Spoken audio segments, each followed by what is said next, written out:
En plena cena de Nochebuena, mi nuera se acercó, rozó mi oído y me susurró: «Tú no estabas invitado. Pagar las cuentas no te convierte en familia».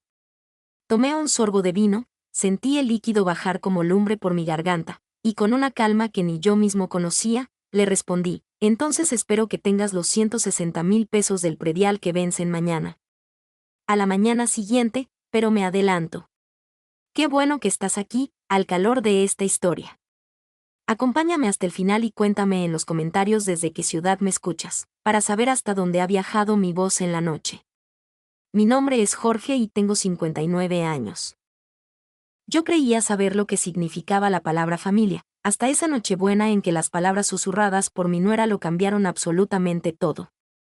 El comedor resplandecía bajo la luz cálida de las velas, proyectando sombras que danzaban sobre la mesa de caoba que yo mismo había comprado hacía 3 años. Rebeca había insistido en llevarse la más cara de esa mueblería exclusiva en Polanco. «Tiene que verse perfecta para nuestros invitados», me había dicho. Y yo, como siempre, había firmado el cheque sin hacer una sola pregunta. El aroma a pavo horneado llenaba el aire, mezclándose con el olor a pino fresco del árbol de 3 metros que dominaba la esquina de la sala, otro gasto que, por supuesto, había corrido por mi cuenta. Yo estaba sentado en lo que Rebeca llamaba la cabecera de la mesa, aunque, para ser honesto, me sentía más como un adorno de exhibición que como un invitado de honor. Mi hijo, Miguel, rebanaba el pavo con una precisión ensayada, mientras Rebeca revoloteaba de un lado a otro, ajustando los cubiertos y asegurándose de que todo cumpliera con sus absurdos estándares de perfección. Sus amigos, los Mendoza, estaban sentados frente a mí, junto a la hermana de Rebeca, Marta, y su esposo. Todos reían, platicaban, el vino fluía como agua mientras la conversación saltaba de planes de vacaciones a remodelaciones de la casa. «Jorge ha sido tan generoso ayudándonos con las remodelaciones», anunció Rebeca a toda la mesa.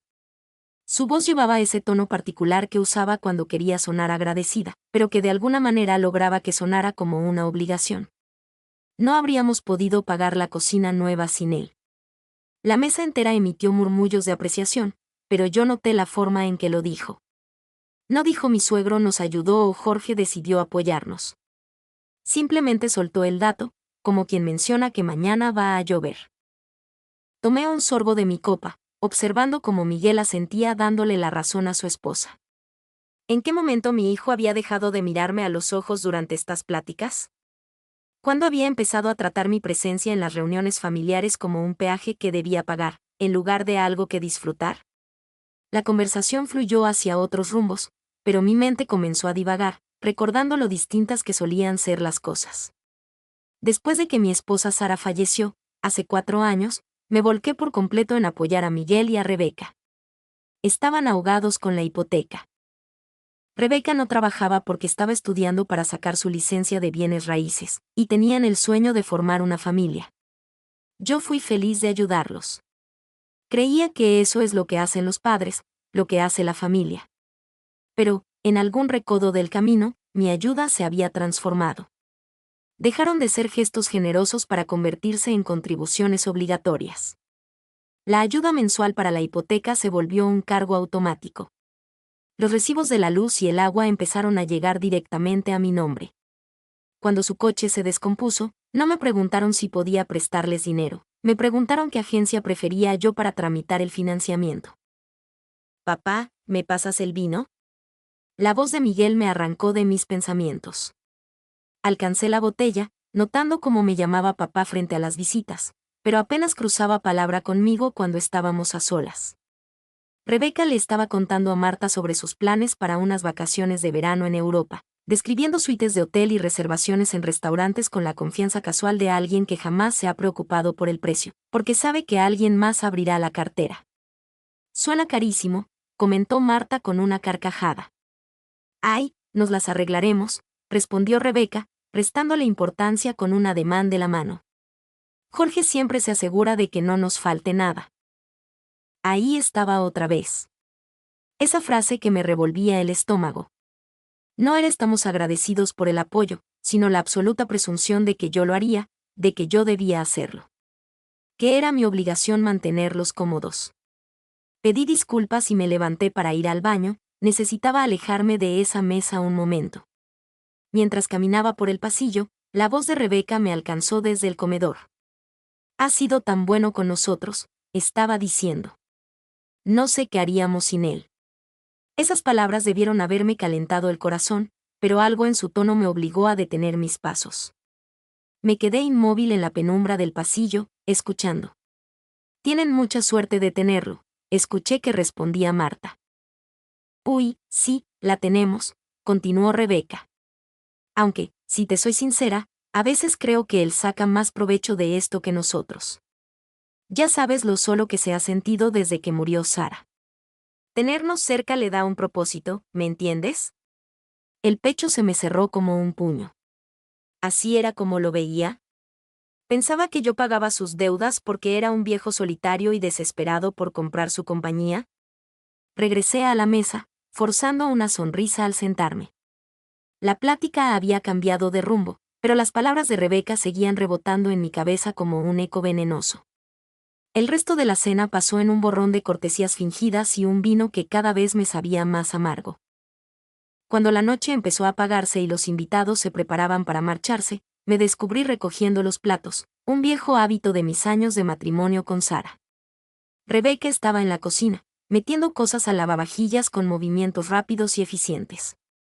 «Gracias por lo de esta noche», le dije, y lo decía en serio, a pesar de todo.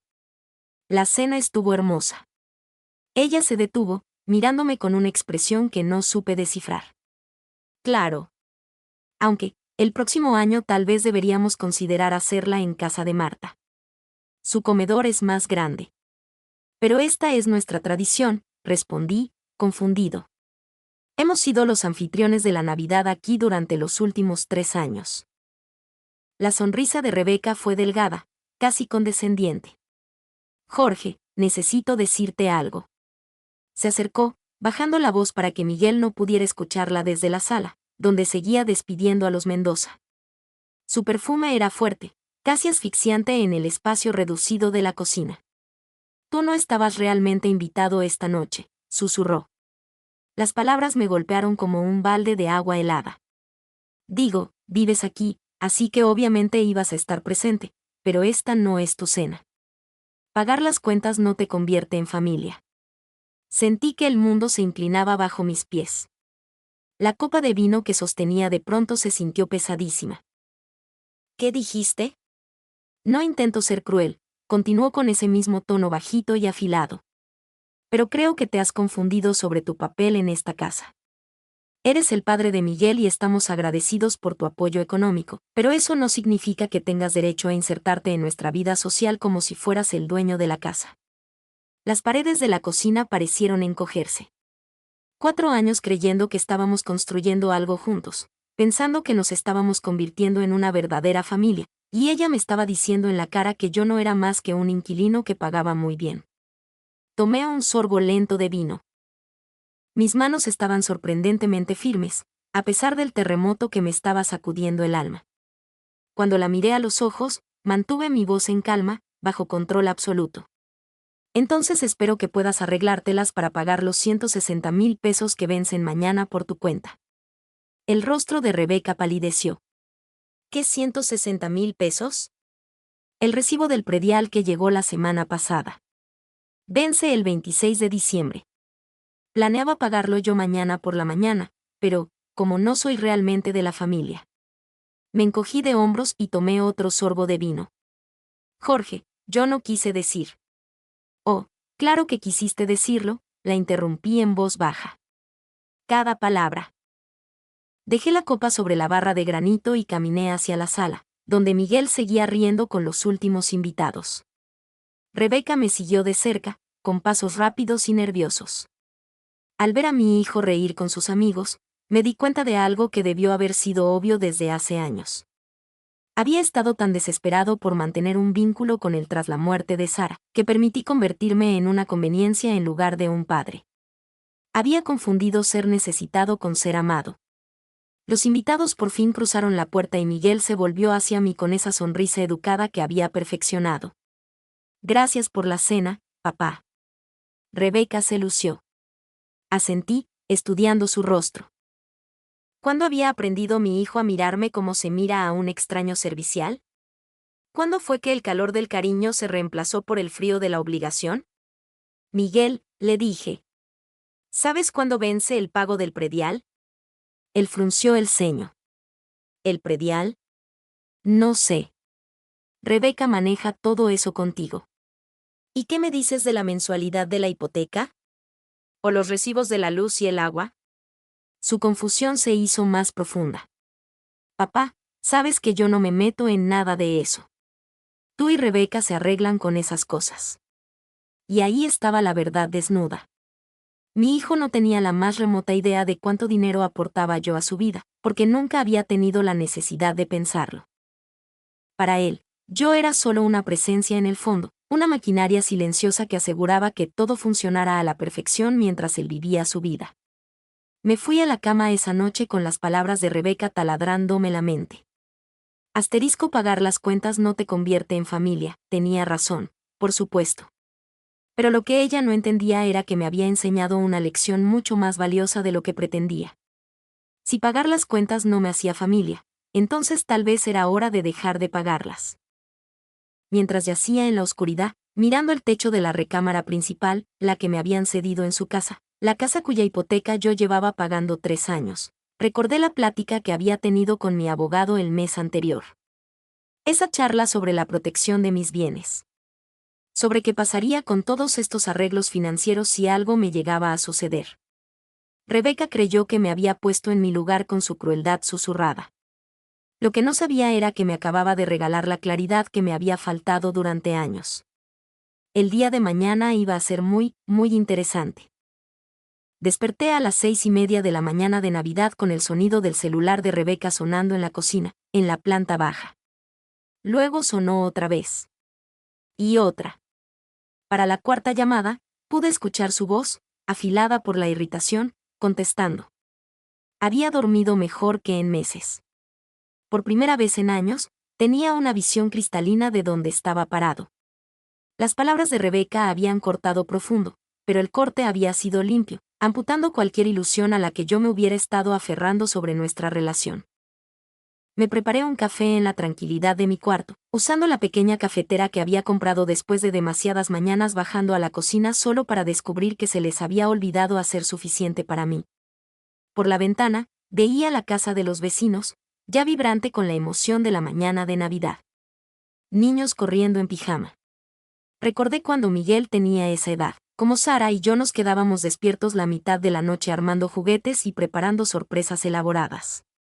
Otra llamada resonó desde abajo, esta vez más larga. La voz de Rebeca subía por los ductos de ventilación, aunque no lograba distinguir las palabras exactas. Había un filo de pánico en su tono ahora, algo que no estaba ahí la noche anterior cuando se sentía tan segura poniéndome en mi lugar. Me vestí despacio, tomándome mi tiempo con cada botón, alisando cada pliegue. Ya no había prisa. Ya no había urgencia por bajar temprano a ayudar con el desayuno o fingir entusiasmo en un intercambio de regalos con personas que me veían como un estorbo. Cuando por fin bajé, encontré a Rebeca caminando de un lado a otro en la cocina, con el celular pegado a la oreja. Seguía en bata, con el pelo revuelto, y sobre la barra había una pila de correspondencia abierta que definitivamente no estaba ahí anoche. No lo entiendo, estaba diciendo al teléfono. Tiene que haber un error. El pago estaba programado para hacerse de forma automática. Me vio entrar y levantó un dedo, como pidiéndome que esperara, como si le estuviera interrumpiendo en algo vital. Me serví café de la jarra que ella había preparado, notando, con una sonrisa interna, que solo había hecho para 2 tazas. Viejas costumbres. ¿Me permite un momento en la línea, por favor?, dijo al teléfono, y luego tapó la bocina con la mano. Jorge, hay una confusión con el banco. Dicen que el pago de la hipoteca de diciembre nunca se hizo. Tomé un sorbo de mi café. ¿Y se suponía que debía hacerse? Entrecerró los ojos. Por supuesto que se suponía. Tú siempre te encargas de la hipoteca los días 15, ¿no es así?, pregunté con voz suave. No recuerdo haber acordado que yo me encargaría del pago de diciembre. Me miró como si yo hubiera perdido el juicio. Jorge, Llevas pagando nuestra hipoteca 3 años. Es verdad, asentí. Pero anoche dejaste muy claro que pagar las cuentas no me convierte en familia. Así que pensé que tal vez la familia debería empezar a hacerse cargo de sus propias cuentas. El color abandonó su rostro por completo. Trastabilló con el teléfono, hablando rápido a quien fuera que estuviera en la línea. Voy a tener que devolverle la llamada, dijo, y colgó. Jorge, sobre lo de anoche. ¿Qué pasa con lo de anoche?, pregunté, imperturbable. Fuiste muy clara sobre los límites. Simplemente los estoy respetando. Miguel apareció en el marco de la puerta, atraído por la tensión en la voz de su esposa. Llevaba puestas las pijamas de seda que le regalé la Navidad pasada, aunque probablemente ni siquiera recordaba de dónde habían salido. ¿Qué está pasando?, preguntó, mirándonos a los dos. Hubo un malentendido con los pagos, se apresuró a decir Rebeca. ¿Una especie de confusión en el sistema? ¿Qué clase de confusión?, insistió Miguel. Pero ahora me estaba mirando a mí, y pude ver el primer destello de conciencia asomándose en sus ojos. Tu esposa me explicó anoche que no debo confundir mi rol en esta casa, le dije. Y tiene razón. He estado sobrepasando mis límites. El celular de Rebeca volvió a sonar. Y luego otra vez. Cada timbre parecía retumbar más fuerte en la cocina, que se iba llenando de un aire denso e irrespirable. Papá, dijo Miguel, arrastrando las palabras. ¿Qué está pasando exactamente? Antes de que pudiera responder, el teléfono de Rebeca sonó una vez más. Esta vez contestó de inmediato.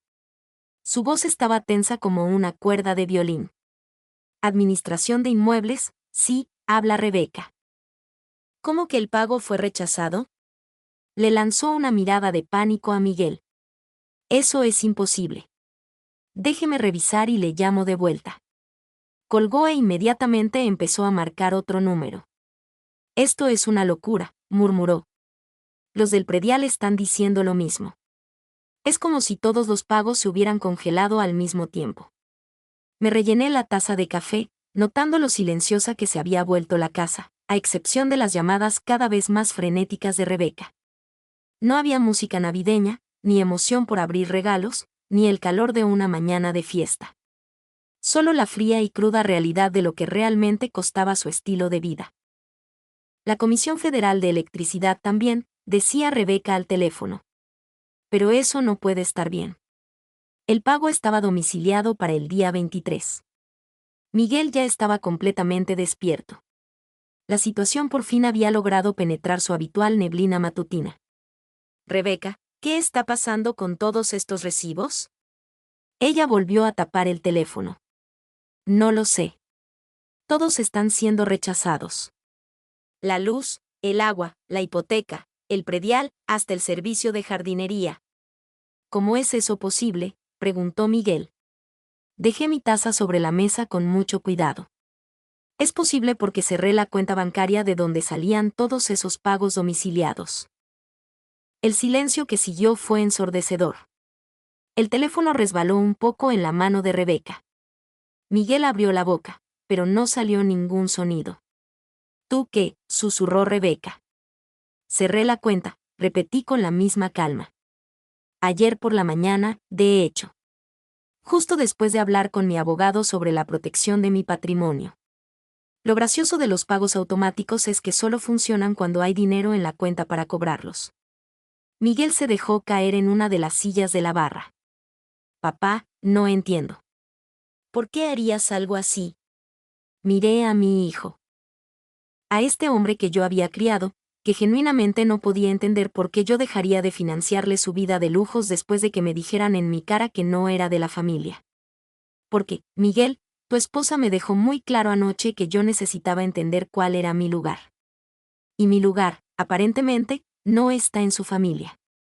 Así que pensé que la familia real debería empezar a encargarse de las responsabilidades familiares reales. El teléfono de Rebeca volvió a sonar. Lo miró como si fuera una víbora a punto de morderla. ¿Cuánto debemos?, preguntó Miguel, en un hilo de voz. Saqué mi celular y abrí la aplicación de notas donde llevaba meses registrando cada centavo. Mi abogado me había sugerido documentar todos los gastos, y yo había sido meticuloso. Bueno, veamos. Está la hipoteca que venció ayer, 55,000 pesos. El predial que vence hoy, 160,000.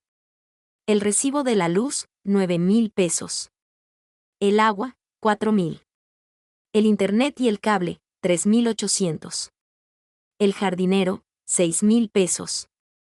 Y el seguro de la casa que vence la próxima semana, 30,000. Con cada cifra, el rostro de Miguel perdía un tono de color. Eso es. Empezó a sumar mentalmente. 267,800 pesos, completé. Para pago inmediato. Y eso es solo lo de este mes. No incluye los pagos de las tarjetas de crédito que he estado cubriendo, ni el seguro de los coches, ni el dinero para el súper que les transfiero cada semana. Rebeca por fin contestó su teléfono, pero por su voz supe que apenas lograba contener el llanto. Sí, entiendo que el pago fue rechazado. ¿Puede darme hasta mañana para resolver esto? Miguel miraba la pila de sobres en la barra con ojos nuevos. Papá, no tenía idea de que era tanto dinero. Por supuesto que no, le dije. Porque nunca tuviste que pensar en ello. Ninguno de los dos. Ustedes simplemente vivían sus vidas, hacían sus planes, compraban sus cosas y confiaban en que papá se encargaría de la aburrida parte financiera. Pero estamos agradecidos, balbuceó Miguel. ¿Lo están?, pregunté. Porque anoche tu esposa me dijo que yo estaba confundido sobre mi rol aquí. Que pagar las cuentas no me hace familia. Y tiene toda la razón. Rebeca terminó su llamada y se giró hacia nosotros. Su máscara de compostura finalmente se había hecho añicos. Jorge, por favor. Estaba alterada anoche. No quise decir lo que dije. Quisiste decir cada palabra, le respondí. Y lo que es más importante, tenías razón. He estado muy confundido sobre mi rol. Creí que estaba ayudando a mi familia, pero en realidad solo estaba patrocinando a dos adultos para que evitaran hacerse responsables de sus propias vidas. Ahora fue el celular de Miguel el que empezó a sonar. Lo miró con un pavor creciente. Ese probablemente sea el banco de tu tarjeta de crédito, señalé. Ese pago también venció ayer, junto con la tarjeta de Rebeca y el crédito personal que sacaste el año pasado para remodelar la cocina. Miguel tragó saliva. ¿Cuánto es de todo eso? Unos 80,000 pesos, si solo pagas los mínimos. Aunque, si quieres bajarle al capital en lugar de solo regalarles intereses, serían más de 160,000. Rebeca estaba deslizando el dedo por la pantalla de su celular frenéticamente, probablemente intentando averiguar cuánto dinero tenían realmente en sus propias cuentas.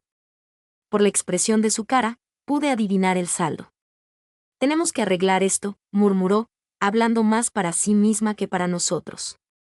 Miguel levantó la vista hacia mí con una expresión que no le veía desde que era un niño pequeño que acababa de romper algo valioso y esperaba que su papá lo arreglara mágicamente. Papá, dijo en voz muy baja. ¿Qué hacemos? Por un instante, sentí el viejo instinto de intervenir. De resolver sus problemas. De hacer que todo estuviera bien. Pero entonces recordé el susurro de Rebeca. Y recordé los años de ser dado por sentado, de ser tratado como un cajero automático en lugar de un ser humano. Resuélvanlo, dije, simple y llanamente. Son adultos.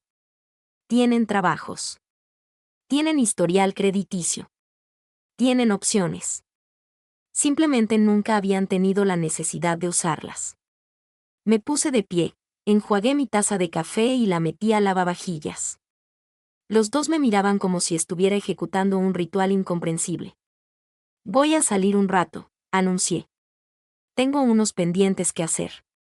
Mientras caminaba hacia la puerta, escuché que el teléfono de Rebeca volvía a sonar, y a Miguel preguntándole cuánto dinero tenían en su cuenta de cheques. La respuesta de ella fue un susurro que no logré captar. Pero la forma en que Miguel aspiró aire de golpe me dijo todo lo que necesitaba saber. Les había dado exactamente lo que pidieron, claridad sobre nuestros roles y responsabilidades. Ahora iban a descubrir cuánto costaban sus vidas cuando no había alguien más cubriendo las cuentas en silencio. El aire de la mañana era frío y limpio. Y por primera vez en años, sentí que podía respirar a mis anchas. Tenía llamadas importantes que hacer, empezando por mi abogado. Porque esto era apenas el comienzo. Manejé hasta el despacho de mi abogado con un sentido de propósito que no había sentido en mucho tiempo. El licenciado David Bomera había sido mi abogado por más de una década, manejando todo, desde mis negocios cuando aún trabajaba, hasta la sucesión testamentaria de Sara tras su muerte. Era una de las pocas personas que conocía la magnitud real de mi patrimonio. Y, más importante aún, era quien llevaba meses advirtiéndome sobre lo que él llamaba explotación financiera por parte de familiares. El despacho de David estaba cerrado por Navidad, pero había accedido a verme después de que lo llamé temprano. Me estaba esperando en el vestíbulo, vestido de manera informal pero con la mirada alerta. Jorge, dijo, estrechándome la mano. Te escuchaste diferente por teléfono. Más enfocado. Estoy enfocado, le respondí. Por primera vez en años, veo las cosas con claridad. Nos sentamos en su oficina y le conté sobre la plática de la noche anterior con Rebeca. Sobre su crueldad susurrada y cómo me había abierto los ojos. David escuchó sin interrumpirme, asintiendo de vez en cuando, como si llevara meses esperando tener exactamente esta conversación. Jorge, dijo cuando terminé. Voy a compartir algo contigo que probablemente debí haberte dicho antes, pero no estabas listo para escucharlo. Abrió un cajón del archivero y sacó un folder grueso con mi nombre. Adentro había documentos que yo jamás había visto. Fotografías, correos electrónicos impresos, incluso lo que parecían ser transcripciones. ¿Qué es todo esto?, pregunté. Hace 3 meses, me comentaste que Rebeca había estado haciendo muchas preguntas sobre tu testamento. Sobre tus bienes, sobre qué pasaría si quedaras incapacitado. Eso me preocupó, así que contraté a un investigador privado. Sentí un vacío en el estómago. ¿Hiciste qué? He visto este patrón antes, Jorge. Hijos adultos o sus cónyuges que poco a poco van tomando el control de las finanzas de un padre mayor. A menudo empieza con las mejores intenciones, pero puede evolucionar a algo mucho más siniestro. Esparció varias fotografías sobre el escritorio. Mostraban a Rebeca reuniéndose con un hombre que no reconocí, en lo que parecía ser el café de un edificio de oficinas. Este es el licenciado Marcos Vega. Se especializa en derecho familiar, específicamente en casos de estado de interdicción y tutela de adultos mayores. Rebeca se ha reunido con él 4 veces en los últimos 2 meses. La oficina pareció inclinarse a mi alrededor. ¿Estado de interdicción? David asintió, sombrío. Ha estado construyendo un caso para probar que está sufriendo deterioro cognitivo. Ha documentado incidentes donde supuestamente te has confundido con el dinero, has tomado malas decisiones, has mostrado signos de pérdida de memoria. Me entregó un correo impreso. Era de Rebeca para alguien llamada doctora Patricia Montes, fechado hace apenas 6 semanas. Mientras lo leía, las manos me empezaron a temblar. Asterisco doctora Montes, gracias por acceder a evaluar el estado mental de mi suegro. Como le mencioné por teléfono, estamos muy preocupados por su capacidad para manejar sus finanzas de manera segura. Ha estado tomando decisiones cada vez más erráticas, olvida pagar cuentas importantes, y ayer no pudo recordar nuestra dirección al llenar un formulario. Lo amamos profundamente, pero tememos que pueda lastimarse a sí mismo o a otros si su condición sigue deteriorándose. Por favor, indíqueme qué documentación necesita para proceder con una evaluación de competencia mental. Asterisco. Dejé el papel sobre el escritorio con los dedos temblorosos. Esto es pura mentira. Yo lo sé y tú lo sabes. Pero la doctora Montes no lo sabe. Y tampoco lo sabría un juez si Rebeca hubiera seguido adelante con su plan. ¿Qué plan exactamente? David sacó otro documento. Un borrador de demanda para declaración de estado de interdicción. Tenía fecha de hace apenas 2 semanas, aunque no había sido presentada ante el juzgado. Se estaba preparando para que un juez te declarara mentalmente incapaz. Una vez que eso pasara, ella y Miguel se habrían convertido en tus tutores legales. Tendrían control absoluto sobre tu dinero, tus decisiones médicas, e incluso sobre dónde tendrías permitido vivir. Las palabras en la hoja se volvieron borrosas mientras la magnitud de lo que Rebeca planeaba me caía encima como una losa. Esto no se trataba solo de aprovecharse de mi dinero. Se trataba de arrebatarme el control de mi vida entera. Los folletos del asilo, dije de pronto, recordando algo que había encontrado en la bolsa de Rebeca hacía un mes, cuando me pidió que le pasara unas pastillas. ¿Qué folletos? Los encontré en su bolsa. Folletos de asilos de lujo, instalaciones de cuidados especiales. Cuando le pregunté, me dijo que solo estaba siendo precavida, pensando a futuro por si algo me llegaba a pasar. La expresión de David se oscureció. Jorge, esas instalaciones cuestan arriba de 160,000 pesos al mes. Si lograba que te declararan incapaz y te internaba en uno de esos lugares, ella tendría acceso total a tu patrimonio para pagar tus cuidados, mientras mantenía el control sobre todo lo demás. Pensé en todas las veces que Rebeca me había sugerido que me estaba olvidando de las cosas. Todos los momentos en que me había corregido amablemente sobre conversaciones que yo supuestamente no podía recordar. Todas las instancias en las que me había quitado tareas de las manos, tareas que yo estaba manejando perfectamente bien. Me ha estado volviendo loco a propósito, dije en un susurro. Luz de gas. De manera sistemática, confirmó David. Mira esto. Me mostró transcripciones de llamadas telefónicas que Rebeca aparentemente había estado grabando. Conversaciones donde me hacía preguntas complejas sobre finanzas cuando yo estaba cansado o distraído, para luego usar mis respuestas como evidencia de mi confusión. ¿Cómo conseguiste todo esto? Rebeca cometió un error. Guardaba todo en una nube sincronizada con su laptop. Cuando llevó la computadora a un taller porque le entró un virus, el técnico estaba obligado por ley a reportar actividades sospechosas. La explotación financiera de adultos mayores es algo que están entrenados para detectar. El cuarto me daba vueltas. Durante meses, había estado viviendo bajo el mismo techo con alguien que documentaba metódicamente todo lo que yo decía y hacía. Construyendo un caso para declararme demente y poder robarse todo lo que yo había construido en mi vida. Hay más, dijo David con suavidad. Encontramos mensajes entre Rebeca y Miguel donde discutían los tiempos para ejecutar el plan. Me entregó capturas de pantalla de WhatsApp entre mi hijo y su esposa. Leerlo se sintió como tragar vidrio molido.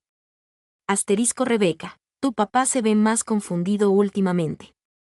Creo que ya es hora de avanzar con la doctora Montes, asterisco. Asterisco Miguel, ¿estás segura? Se veía bien en la cena de la semana pasada, asterisco. Asterisco Rebeca, confía en mí, yo vivo con él todo el día. Ayer le echó sal al café en lugar de azúcar y mi cuenta se dio, asterisco. Asterisco Miguel, si tú crees que es necesario, tú lo tratas más que yo ahora. Asterisco Rebeca, es por su propio bien, mi amor. Se va a lastimar si no intervenimos pronto, asterisco. Yo jamás le había puesto sal al café. Ese incidente nunca ocurrió. Pero ahí estaba mi propio hijo, aceptando las mentiras de su esposa sin cuestionarlas.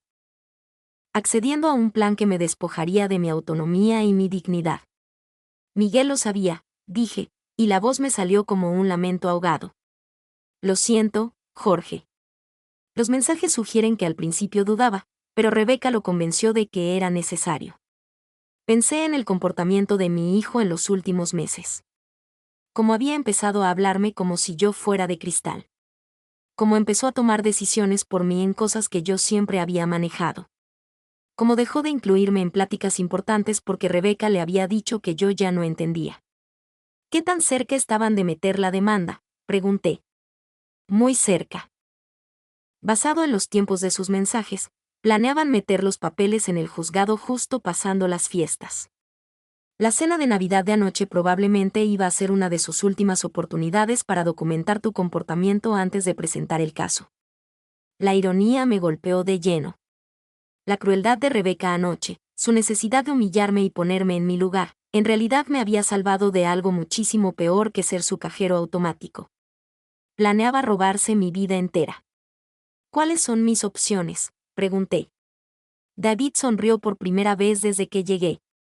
Bueno, ahora que sabes lo que planeaban, tienes una ventaja absoluta. Primero, Nada de su documentación se sostendrá en un tribunal porque todo es fabricado. Segundo, podemos blindar tus bienes de una forma que hará que su plan sea imposible de ejecutar, incluso si intentan seguir adelante. Sacó otro juego de documentos. Llevo semanas preparándome para esta plática. Podemos transferir inmediatamente tu patrimonio a un fideicomiso irrevocable. Eso los protegerá de cualquier demanda de interdicción. También podemos documentar su intento de fraude, lo cual les hará imposible convencer a cualquier juez de que actuaban en tu mejor interés. ¿Qué pasa con la casa?, pregunté. Ellos viven ahí.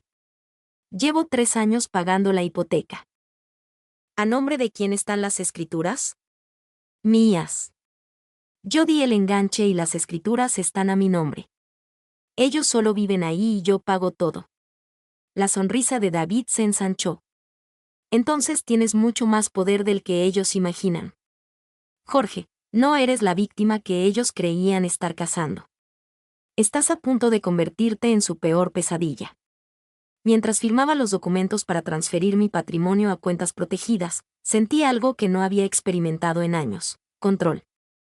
Durante meses, viví en una casa donde me estudiaban, documentaban cada uno de mis movimientos y planeaban robarme la libertad, tratándome como un mueble viejo mientras orquestaban mi caída. Pero cometieron un error fatal. Asumieron que yo era el viejo indefenso y confundido que ellos mismos habían inventado. No tenían idea de que yo tenía recursos, aliados y una mente más afilada que la de los dos juntos. David, dije mientras terminábamos el papeleo. Quiero saberlo todo. Cada reunión que tuvo Rebeca, cada mentira que dijo, cada documento que falsificó. Quiero un expediente completo de lo que me iban a hacer. Ya está listo, dijo, entregándome una memoria USB. Todo está documentado y obtenido por vías legales. Si intentan seguir adelante con la interdicción, esta evidencia destruirá su credibilidad por completo. Mientras manejaba de regreso, pensé en la conversación que tendría con Miguel y Rebeca esa tarde. Ellos creían estar lidiando con un anciano berrinchudo que había dejado de pagar las cuentas por un ataque de orgullo herido. No tenían idea de que estaban a punto de enfrentarse a alguien que sabía exactamente lo que habían hecho. La casa se veía diferente cuando me estacioné en la entrada.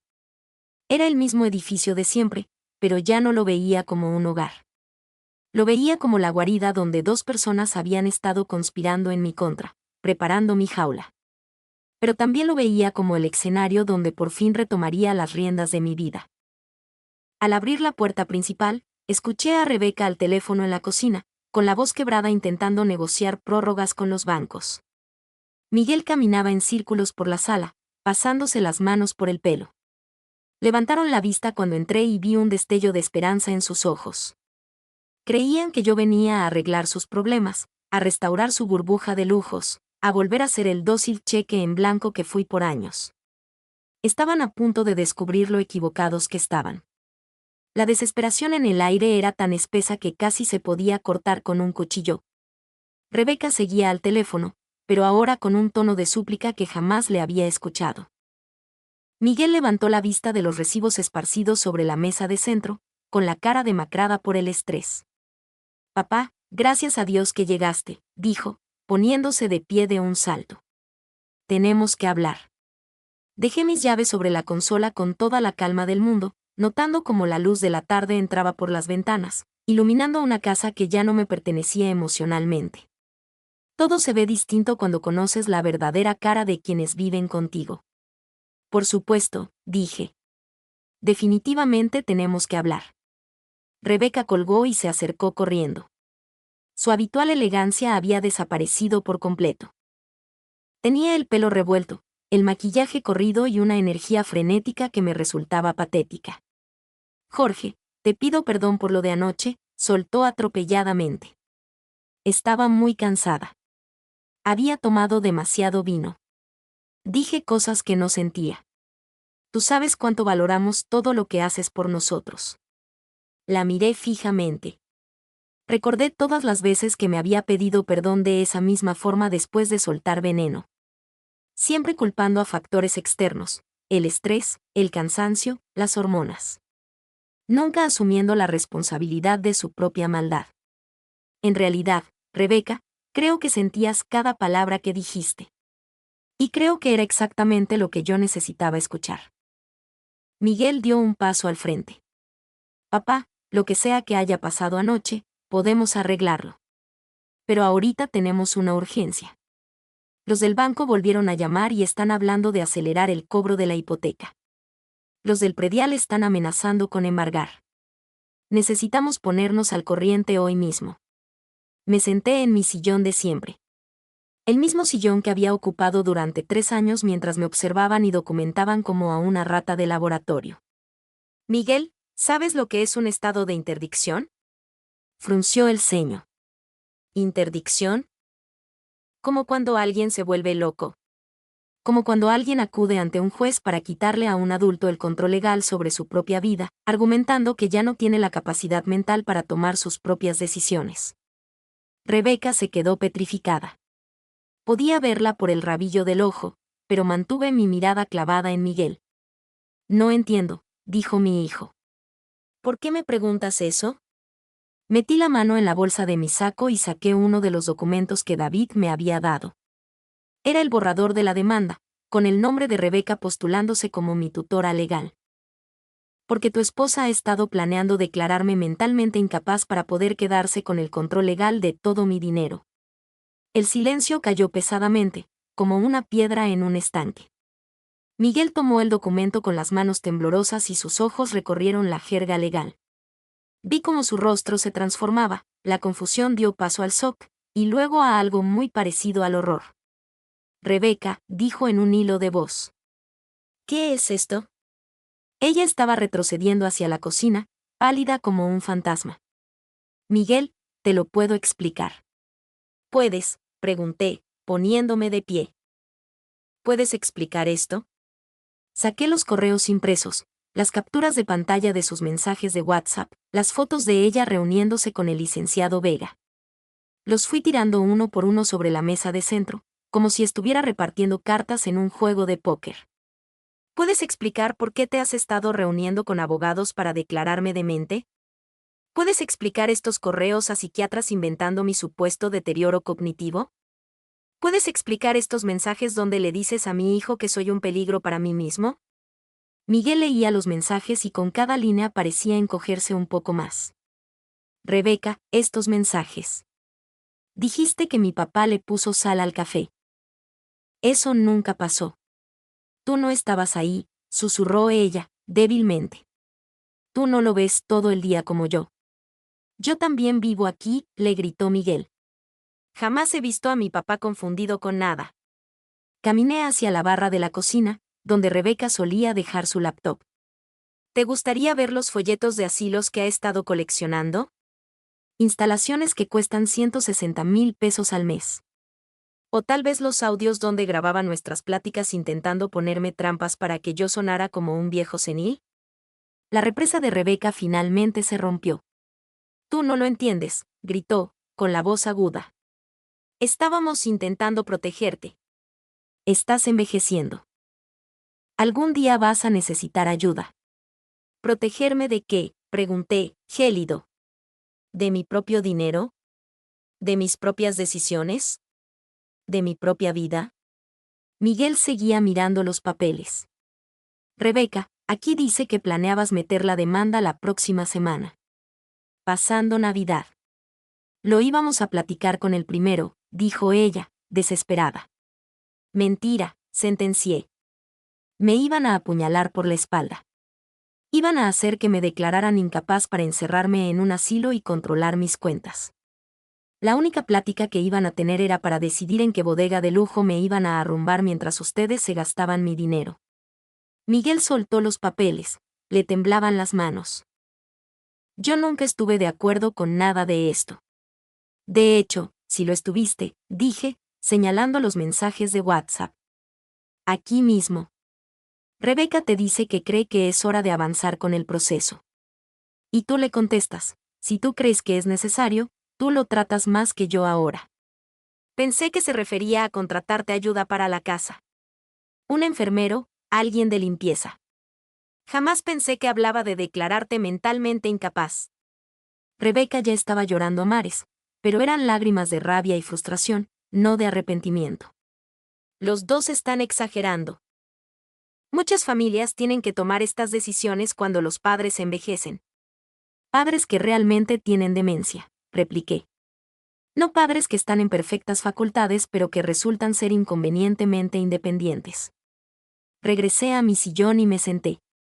Me sentía increíblemente tranquilo en medio del huracán. Esto es lo que va a pasar. Rebeca, vas a llamar al licenciado Vega y le vas a decir que cancelas cualquier trámite de interdicción. Vas a llamar a la doctora Montes y cancelarás las evaluaciones. Y me vas a entregar copias de cada documento, cada audio y cada pedazo de evidencia que fabricaste en tu campaña para declararme loco. ¿Y si no lo hago?, preguntó ella, asomando un filo de desafío en su voz. Entonces presentaré una denuncia penal por intento de fraude, conspiración y explotación financiera de un adulto mayor. Te demandaré por la vía civil, y me aseguraré de que cada detalle asqueroso de tu plan se vuelva de dominio público. Miguel miraba a su esposa como si fuera una completa extraña. Rebeca, ¿cómo pudiste hacer esto? Es mi padre. Estaba pensando en nuestro futuro, le escupió ella. Tu padre tiene más dinero del que podría gastarse en 3 vidas, y nosotros estamos ahogándonos en deudas. Estabas intentando asegurar nuestro futuro robándole, dijo Miguel en voz baja. Administrando recursos que de todos modos te va a dejar a ti, le gritó ella. ¿Qué diferencia hace si tenemos acceso a ellos ahorita? ¿Qué es cuando realmente los necesitamos? La máscara se había caído por completo. Se acabaron las mentiras sobre su preocupación por mi salud. Se acabó el teatro de protegerte de ti mismo. Era simple y pura avaricia, disfrazada de derecho divino. La diferencia, intervine, es que son mis recursos. Y después de lo que aprendí hoy, no estoy muy seguro de que vayan a heredar absolutamente nada. Rebeca abrió los ojos de par en par. ¿A qué te refieres? Me refiero a que mi testamento va a requerir unas modificaciones muy serias. La gente que intenta robarme mientras estoy vivo, no debería esperar heredar nada cuando esté muerto. Miguel se levantó de golpe. Papá, te lo juro por mi vida que yo no sabía lo que ella estaba planeando. Creí que solo quería ayudarte a organizar tus finanzas. Facilitarte las cosas. Estudié el rostro de mi hijo, buscando la mentira. Quería creerle. Quería pensar que mi propia sangre no había conspirado activamente para destruirme. Pero los mensajes eran claros. Había dado luz verde al plan de Rebeca, incluso si afirmaba no entender la magnitud de lo que significaba. Miguel, dije, midiendo mis palabras. Hace 3 meses, Rebeca te preguntó sobre mi testamento. Sobre qué pasaría con mis bienes si yo quedaba incapacitado. ¿Recuerdas esa plática? Asintió, a regañadientes. ¿Qué le dijiste? Le dije que no sabía los detalles. Que nunca lo habías hablado conmigo. Ella me dijo que eso era un problema, que teníamos que entender tu situación financiera por si algo te pasaba. ¿Y luego qué? Dijo que iba a investigar nuestras opciones. Para asegurarnos de estar preparados para cualquier eventualidad. ¿Y pensaste que esa investigación incluía declararme incapaz ante un juez? Miguel guardó silencio un largo rato. No, dijo finalmente. No pensé tan a futuro. Confié en que ella lo manejaría de manera apropiada. Confiaste en que ella manejaría el robarme de manera apropiada. Eso no es justo, papá. Nunca lo vi como un robo. ¿Y cómo lo viste? Lo vi como la familia cuidando de la familia. Solté una carcajada seca, sin una gota de humor. La familia cuidando de la familia.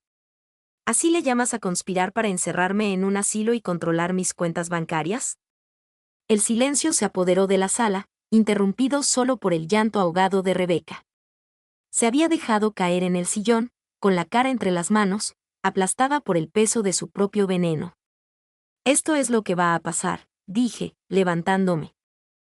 Rebeca, tienes 24 horas para entregarme toda la evidencia que juntaste. Vas a llamar a tu abogado para desistir formalmente de cualquier trámite, y vas a firmar una declaración confesando que fabricaste pruebas sobre mi estado mental. Y si hago todo eso, sollozó. Entonces no presentaré cargos penales. Pero se van a largar de esta casa inmediatamente. Miguel levantó la cabeza de un tirón. Papá, no nos puedes correr. No tenemos a dónde ir. Debiste haber pensado en eso antes de aceptar declararme un demente. Pero yo no entendía bien lo que pasaba. Miguel, lo corté, implacable. Tienes 34 años. Tienes un título universitario y un trabajo. Has estado viviendo en mi casa, manejando los coches que yo pago, usando las tarjetas que yo liquido, comiendo la comida que yo compro. Yo te he mantenido por completo durante 3 años. Y tu respuesta a todo eso fue decir, adelante, cuando tu esposa sugirió que mi cerebro se estaba pudriendo y necesitaban controlarme. Podemos arreglarlo, rogó, desesperado. Podemos ir a terapia. Podemos reconstruir la confianza. ¿Confianza?, pregunté. Hijo, planeabas encerrarme en un asilo. Ibas a pararte frente a un juez a jurar que yo estaba loco. Ibas a visitarme los fines de semana en una clínica mientras tú vivías en mi casa y te gastabas mi dinero. ¿Qué parte de todo eso te hace creer que podemos reconstruir la confianza? Rebeca levantó la cara, empapada en lágrimas. Jorge, por favor. Cometimos un error, pero podemos solucionarlo. Somos familia. Pensé en sus palabras de la noche anterior. Asterisco pagar las cuentas no te convierte en familia, tenía razón anoche, y tenía razón hoy. Solo que no de la manera que ella pretendía. No, Rebeca, dije con calma. La familia no conspira para robarse entre sí. La familia no fabrica pruebas de enfermedades mentales. La familia no planea aventar a sus seres queridos a un asilo para quedarse con su dinero. Ustedes no son mi familia. Son un par de extraños que de casualidad viven en mi casa. Caminé hacia las escaleras, me detuve en el primer escalón y me giré para mirarlos. Tienen hasta mañana en la tarde para largarse. Llévense sus cosas personales, pero dejen todo lo que yo pagué. Los muebles, las televisiones, la ropa cara que les compré, las joyas, los coches. Todo se queda aquí. Papá, me llamó Miguel. ¿A dónde se supone que vayamos? Lo miré por última vez. A este hombre en el que se había convertido el niño al que le enseñé a andar en bicicleta. Un hombre capaz de aceptar que me declararan loco por conveniencia económica. Te sugiero que lo resuelvas de la misma manera en que planeabas resolver cómo administrar mi dinero después de robármelo. Mientras subía los escalones hacia mi cuarto, pude escucharlos hablar en susurros urgentes en la planta baja. Planeando. Probablemente armando una estrategia para su próximo movimiento. Pero su juego se había acabado, y por primera vez en años, yo tenía todas las cartas ganadoras. Mañana traería nuevos retos. Pero esta noche, iba a dormir en paz, en mi propia cama, en mi propia casa, protegido por fideicomisos que no podían tocar y armado con las pruebas de su traición. La presa se había convertido en el cazador, y ellos todavía no terminaban de asimilarlo. A la mañana siguiente, me despertó el sonido de susurros frenéticos que subían desde la planta baja. A través de la puerta de mi cuarto, escuché la voz de Rebeca, afilada por la desesperación, y el tono grave de Miguel respondiéndole en lo que parecía más una pelea que una plática. Me tomé mi tiempo para vestirme, prepararme un café y revisar los documentos que me dio David. Ya no había prisa para nada. Ahora yo tenía el poder absoluto, y ellos apenas empezaban a entenderlo. Cuando bajé las escaleras, los encontré sentados en la mesa de la cocina, rodeados de papeles, laptops y el celular de Rebeca. Tenían cara de no haber pegado el ojo en toda la noche, lo cual seguramente era cierto. La cruda realidad de su situación les había robado el sueño. Buenos días, saludé, con un tono amable, sirviéndome café de la jarra. Por una vez, habían hecho suficiente para 3 tazas. Ambos levantaron la vista. Sus caras mostraban una mezcla que jamás les había visto, miedo entrelazado con resentimiento, desesperación suavizada por la rabia. Rebeca tenía los ojos rojos e hinchados, pero pude notar el cálculo frío detrás de las lágrimas. Seguía buscando un ángulo, una grieta por donde meterse para manipular la situación a su favor. Papá, empezó Miguel, midiendo sus palabras. Estuvimos hablando toda la noche. Creemos que tal vez hay algunos malentendidos que podemos aclarar. Me senté frente a ellos, notando lo cuidadoso que había sido Miguel con su frase. No dijo cometimos un error imperdonable o perdón por intentar robarte la vida. Solo malentendidos que podemos aclarar. Soy todo oídos, respondí. Rebeca se inclinó hacia el frente, adoptando ese tono suave y preocupado que había perfeccionado con los años. Jorge, creo que malinterpretaste algunas de mis acciones. Cuando investigué lo del estado de interdicción, era pura recolección de información preliminar. Quería saber qué recursos existían por si algún día llegabas a necesitar ayuda.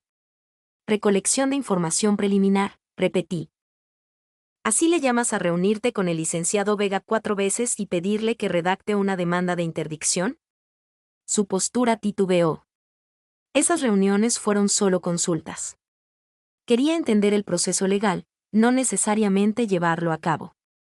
¿Y los correos falsos a la doctora Montes inventando mi demencia? ¿Las llamadas grabadas con preguntas trampa? ¿Los folletos de los asilos? Todo eso era solo información preliminar, me imagino. Miguel se removió en su silla, incómodo. Papá, tal vez Rebeca cruzó la línea con su investigación, pero sus intenciones eran buenas. Solo intentaba estar preparada. Miré a mi hijo, asombrado de su infinita capacidad para justificar a su esposa, incluso con las pruebas del engaño frente a sus narices. Miguel, tu esposa fabricó evidencia falsa de que yo estaba perdiendo la razón. Grabó mis conversaciones a escondidas. Se reunió con abogados para quitarme el control legal de mi vida. ¿En qué universo paralelo esos son buenas intenciones? Tenía miedo, soltó él, a la defensiva. Estaba preocupada por lo que nos pasaría a todos si a ti te pasaba algo. ¿A todos?, le cuestioné. ¿O te refieres a lo que le pasaría a su estilo de vida de lujo si yo dejaba de financiarlo? La máscara de Rebeca resbaló un poco más. Jorge, estás siendo cruel a propósito. Construimos una vida juntos, los tres. Somos una familia. Y las familias hacen planes para el futuro juntas. Las familias no conspiran para declarar locos a sus padres, afirmé con dureza. Las familias no inventan enfermedades mentales. Las familias no buscan asilos mientras planean robarse el patrimonio del abuelo. No estábamos robando nada, estalló Miguel. Estábamos hablando de administrar recursos que de todas formas me vas a dejar a mí. De veras, alcé una ceja. Porque no recuerdo haberte dicho nunca que dice mi testamento. No recuerdo haberte prometido mis bienes. Es más, no recuerdo haber accedido a dejarte un solo peso. El silencio que siguió lo dijo todo. Habían dado por sentado que heredarían mi fortuna. Construyeron su macabro plan basándose en esa suposición. Habían justificado su traición tratando mi dinero como si ya fuera suyo. Eres mi padre, dijo Miguel finalmente. Por supuesto que me vas a dejar todo a mí. ¿Tú crees? Porque los hijos que acceden a declarar dementes a sus padres no suelen recibir herencias muy generosas. El celular de Rebeca sonó, rompiendo la tensión. Lo miró, me miró a mí, y contestó con voz temblorosa. Bueno. Sí, habla Rebeca. ¿Cómo que el proceso de embargo ya empezó? Eso es imposible, solo necesitamos un par de días. Su voz se fue apagando mientras escuchaba a la persona del otro lado. ¿Me permite un momento? Tapó la bocina y me miró con pánico puro en los ojos. Jorge, el banco está empezando el proceso de juicio hipotecario. Dicen que como no se pagó diciembre y no nos hemos puesto al corriente, están acelerando el crédito. Exigen el pago total del saldo en 30 días o nos quitan la casa. Tomé un trago de café. Suena a que la gente que tiene su nombre en la hipoteca tiene un problema muy serio. Tu nombre también está en la hipoteca, saltó Miguel. En realidad, no, respondí con calma. Mi nombre está en las escrituras, porque yo di el enganche y yo tramité la compra. Pero el crédito hipotecario está a nombre de ustedes dos. Yo solo he estado pagando las mensualidades como un regalo, pero no tengo ninguna obligación legal de seguir haciéndolo. Rebeca se puso blanca como el papel. Pero si perdemos la casa, Tú pierdes tu inversión. ¿Tú crees? Las escrituras están a mi nombre, lo que significa que la casa es mía. Si ustedes dejan de pagar el crédito, el banco intentará embargar, pero yo puedo liquidar la deuda de contado y ustedes, de todas formas, perderán el derecho a vivir aquí. Como sea, se van a tener que largar. Miguel se puso de pie de golpe. Papá, no puedes hablar en serio. ¿A dónde se supone que vayamos? He estado pensando en eso, comenté. Tu cuñada, Marta, parecía muy impresionada con su estilo de vida en la cena de anoche. Quizás ella esté dispuesta a mantenerlos. Marta no tiene un peso, escupió Rebeca con amargura. Entonces me temo que tendrán que aprender a vivir de acuerdo a sus propios ingresos, y no a los míos. El teléfono en la mano de Rebeca volvió a sonar. Luego el de Miguel. Luego el teléfono fijo de la casa. La avalancha financiera que yo había desatado al cortar los pagos estaba tomando fuerza. Y por fin estaban entendiendo la monstruosa magnitud de su dependencia hacia mí. Jorge, te lo suplico, dijo Rebeca, soltando el celular para enfocarse en mí. Sé que cometí errores. Sé que manejé todo mal. Pero podemos arreglar esto. Podemos reconstruir la confianza. Podemos ser una verdadera familia. Nunca fuimos una verdadera familia, Rebeca. Fuimos un arreglo de conveniencia. Yo les pagaba la vida de ricos y ustedes toleraban mi presencia. La única diferencia es que hoy ya no estoy dispuesto a pagar por el privilegio de ser manipulado y engañado. Miguel caminaba de un lado a otro, jalándose el pelo. Papá, aunque estés furioso con Rebeca, yo sigo siendo tu hijo. No me puedes castigar por los errores de ella. Sus errores, lo corregí. Los mensajes de texto demuestran que tú estuviste de acuerdo. Tal vez no entendías los detalles técnicos, pero aceptaste que me evaluaran. Aceptaste el juicio de interdicción. Esas fueron tus decisiones, Miguel. Confiaba en mi esposa para tomar decisiones familiares. Y yo confiaba en mi hijo para que me protegiera de la gente que quería hacerme daño. Supongo que los dos salimos decepcionados. Rebeca se enderezó de pronto, y sus facciones se endurecieron. Perfecto. Si así es como quieres jugar, Jorge, vamos a pelear. Le vamos a decir a todo el mundo sobre tu comportamiento errático. Sobre tu confusión. Sobre tu incapacidad para manejar tu dinero. Vamos a conseguir médicos que testifiquen que necesitas supervisión de tiempo completo. Le sonreí, sintiendo una paz inmensa a pesar de sus amenazas. Adelante, Rebeca. Por favor, hazlo. Parpadeó, claramente descolocada por mi respuesta. Llama a la doctora Montes. Agenda la evaluación psiquiátrica. Mete la demanda de interdicción. Te ruego que lo hagas. ¿Por qué?, preguntó, arrastrando la sospecha. Porque en el momento en que lo hagas, yo presentaré las pruebas de que fabricaste toda la documentación. Le mostraré al juez los correos donde te inventaste incidentes que jamás pasaron. Los audios donde intentabas atraparme. La campaña sistemática que armaste para construir un caso falso en mi contra. Me levanté, caminé hacia mi portafolio y saqué un sobre grueso. David tiene todo documentado, Rebeca. Cada mentira, cada reunión, cada prueba falsa. Si intentas seguir adelante con la demanda, te voy a despedazar en el juzgado y luego te voy a meter a la cárcel por fraude y abuso de ancianos. Su rostro se desmoronó. La realidad por fin la había acorralado. Estuvo tan obsesionada con su plan para controlarme, que jamás consideró la posibilidad de que yo me diera cuenta, que yo juntara pruebas, que yo estuviera listo para destruirla. Pero necesitamos ayuda, susurró. No sabemos cómo salir de esto sin ti. Debiste haber pensado en eso antes de decidir que yo era un viejo demente. El celular de Miguel volvió a sonar. Esta vez contestó, con la voz estrangulada. Bueno. Sí, habla Miguel. ¿Cómo que las tarjetas de crédito están topadas? Eso es imposible. Escuchó un momento y palideció.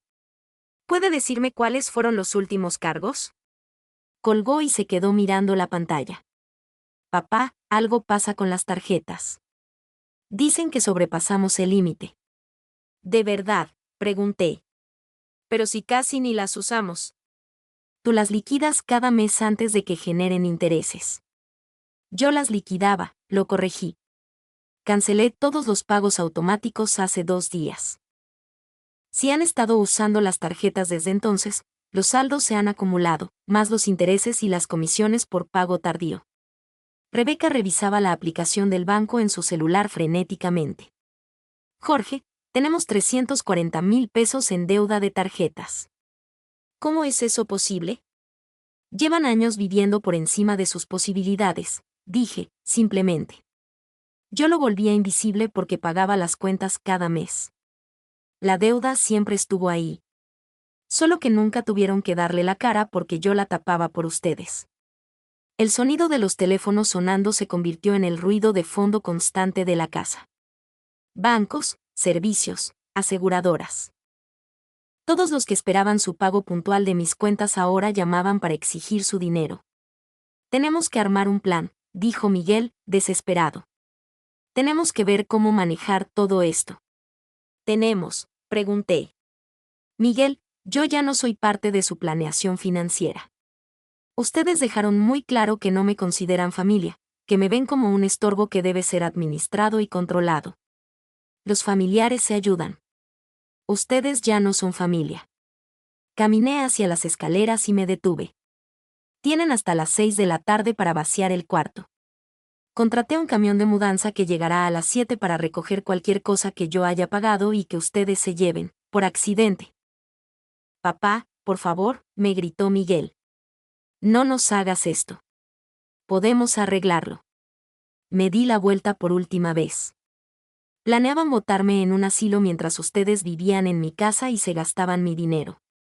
Iban a visitarme los domingos y fingir que me querían mientras disfrutaban de la riqueza que me habían robado. Iban a dejarme morir solo en un cuarto de hospital mientras construían su vida sobre las ruinas de mi libertad. El peso de su traición colgaba en el aire, asfixiante.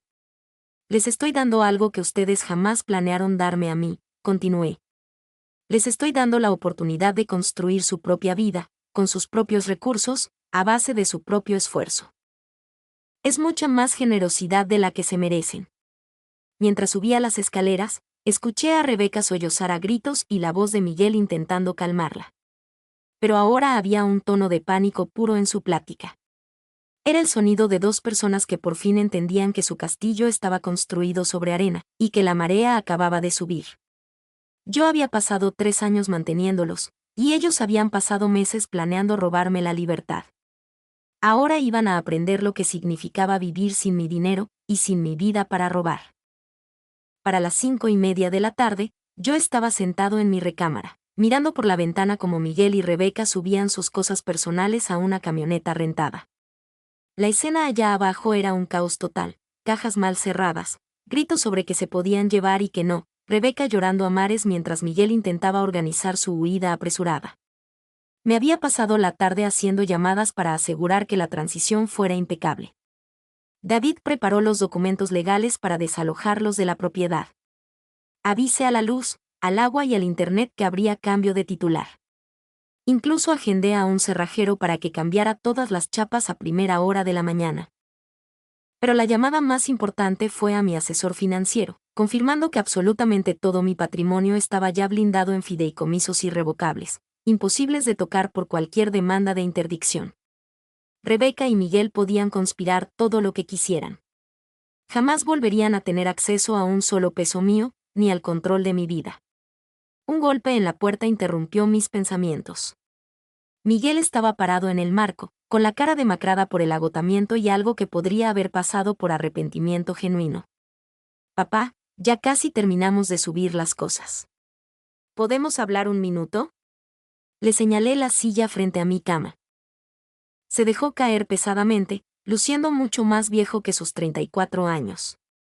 Sé que no me crees, empezó en voz baja. Pero de verdad yo no entendía lo que Rebeca planeaba cuando hablaba de la interdicción. Yo creí que se refería a un poder notarial, algo para ayudarte a administrar tus cosas si tú nos lo pedías. Miguel, le respondí con suavidad. Los mensajes dicen que accediste a que me declararan mentalmente incapaz. Aunque no entendieras los detalles legales, le diste luz verde a ese plan específico. Se quedó callado un largo rato. Confié en ella cuando me dijo que estabas teniendo problemas. Le creí porque yo quería ayudarte. Jamás pensé que mentiría sobre algo tan grave. Pero nunca te acercaste a preguntarme sobre esos supuestos problemas. Nunca hablaste conmigo directamente. Simplemente aceptaste su versión de la historia y estuviste de acuerdo en actuar basándote en sus mentiras. Lo sé, dijo, con la voz reducida a un hilo. Me equivoqué. Debí hablar contigo. Debí cuestionar lo que me estaba diciendo. Debí protegerte en lugar de confiar en alguien que nos estaba manipulando a los dos. Busqué en la cara de mi hijo alguna señal de sinceridad. Había dolor, sí, y lo que parecía remordimiento. Pero también estaba esa cualidad egoísta de quien ha sido atrapado con las manos en la masa y solo busca minimizar el castigo. Miguel, durante los últimos 3 años, te he mantenido económicamente mientras me tratabas como un proveedor de servicios en lugar de como tu padre. Viviste en mi casa, manejaste los coches que yo pagaba, usaste las tarjetas que yo liquidaba, y ni una sola vez me preguntaste cómo estaba o si necesitaba algo. Incluso sin el complot de Rebeca, nuestra relación ya se había podrido hasta convertirse en una simple transacción financiera. No me di cuenta, murmuró. Creí que querías ayudarnos. Creí que te hacía feliz poder apoyarnos. Sí quería ayudarlos. Y sí me hacía feliz al principio. Pero en algún momento, mi ayuda se volvió una exigencia. Mi generosidad se volvió una obligación, y mi presencia, una molestia. Me volví útil, en lugar de amado. Los ojos de Miguel se llenaron de lágrimas. Yo te amo, papá. Sé que no lo he demostrado bien, pero te amo. El amor requiere más que palabras, Miguel. Requiere consideración, respeto, protección.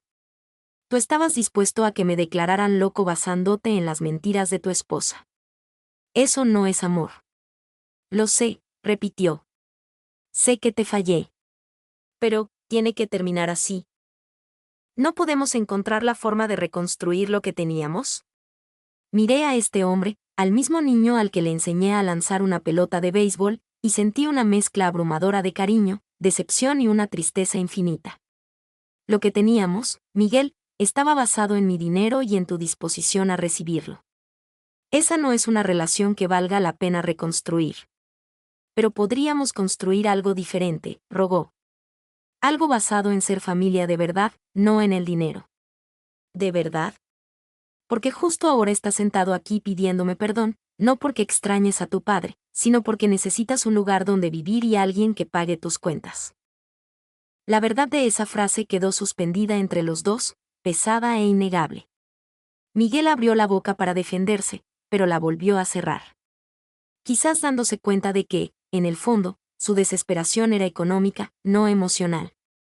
Si de verdad quieres reconstruir una relación conmigo, continué, lo harás a la distancia, y con el tiempo.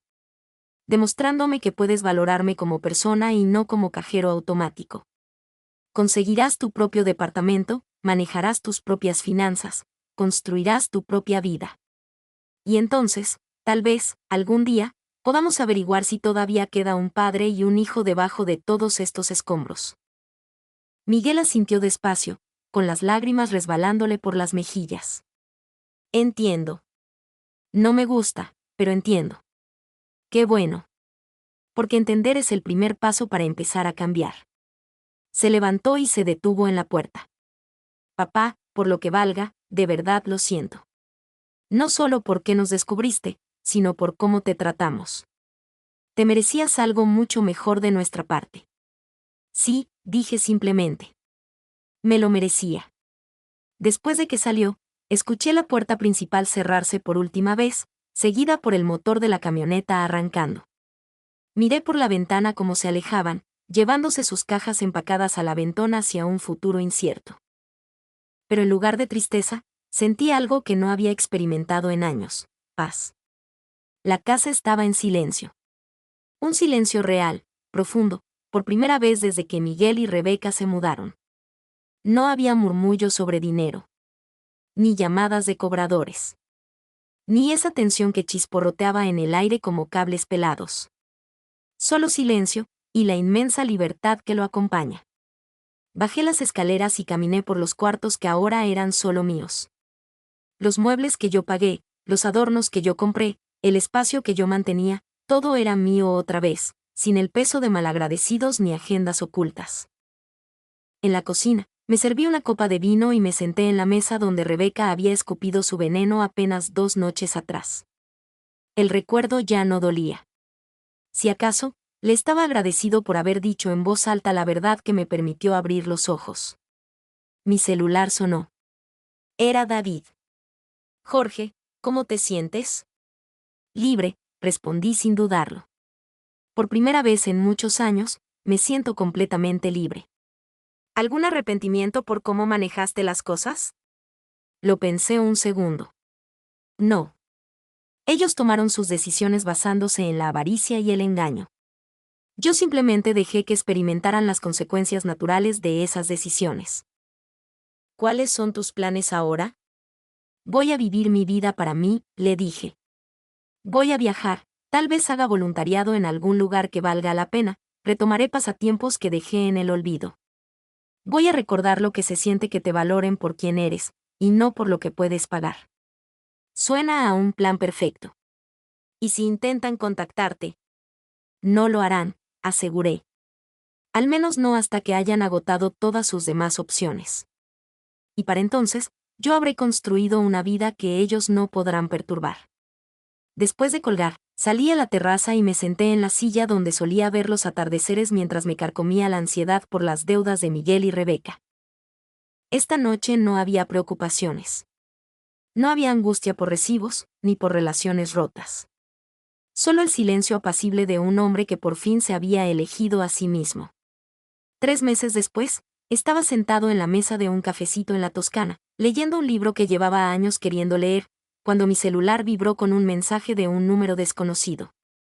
Por un segundo pensé en ignorarlo, pero la curiosidad me ganó. Asterisco papá, soy Miguel. Quería que supieras que Rebeca y yo nos separamos. Nos vamos a divorciar. Me he dado cuenta de muchas cosas sobre mí mismo y sobre nuestro matrimonio que debía haber visto antes. Estoy viviendo en un departamento chiquito y tengo 2 trabajos para llegar a fin de mes. Es muy duro, pero por primera vez estoy aprendiendo a ser responsable de mi propia vida. No espero que me contestes, y no te estoy pidiendo dinero. Solo quería que supieras que por fin estoy entendiendo la lección que intentaste enseñarme. Espero que seas feliz y que tengas paz. Te quiero, asterisco. Leí el mensaje 2 veces, dejé el celular boca abajo y volví a mi libro. El mensaje no cambiaba nada. El daño era demasiado profundo como para que un simple texto lo reparara. Pero sugería que tal vez, algún día, habría espacio para una relación diferente. Una basada en el respeto mutuo y no en la dependencia económica. Pero esa era una posibilidad para el futuro. Hoy, yo estaba exactamente donde quería estar, libre, independiente y, por fin, viviendo para mí. El sol se estaba poniendo sobre las colinas toscanas, pintando el cielo de tonos dorados y rosados. Levanté mi copa de vino en un pequeño brindis por el hombre en el que me había convertido. Alguien que aprendió, a la mala, que estar solo con dignidad es infinitamente mejor que estar rodeado de gente que solo te ve como un cajero automático. Por primera vez en años, me sentí en casa, a pesar de estar a miles de kilómetros del lugar donde fui traicionado. El hogar ya no era un lugar físico. Era la paz que viene de conocer tu propio valor y de negarte a aceptar migajas de los demás. Había pagado un precio altísimo por esa lección, pero valió cada centavo que perdí y cada relación que tuve que sacrificar. Hay precios que vale la pena pagar, y la libertad de alejarte de quienes explotan tu amor, esa es la compra más valiosa de todas. Y ahora, tengo curiosidad por ti, que escuchas mi historia a la luz del fuego. ¿Qué habrías hecho tú en mi lugar? ¿Alguna vez has pasado por algo similar? Cuéntamelo en los comentarios. Y mientras tanto, te dejo en la pantalla final otras 2 historias que son las favoritas del canal, y que te aseguro, te van a sorprender. Gracias por acompañarme hasta aquí.